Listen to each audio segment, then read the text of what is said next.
bij Wijman Kampen en dan ben ik werkvoorbereider. Het is een brug in opdracht van de gemeente Harderwijk.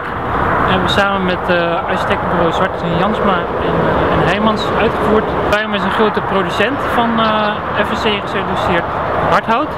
Alle hout wat je ziet is AZB, onze eigen productiebossen in Kampong. De gemeente Harderwijk heeft voor dit ontwerp gekozen omdat het twee botters voorstellen die over de A28 varen. Harderwijk heeft een vissersverleden. Ik vind het zelf zo bijzonder dat hier nu een tuinbrug staat met een massief houten mast. En dat die boom eerst in Afrika stond. Vervolgens hier een functie heeft gekregen als brug waar heel veel mensen overheen gaan. Maar dat daar ook weer ruimtes ontstaan voor de volgende bomen die we over een x aantal jaren weer kunnen gebruiken.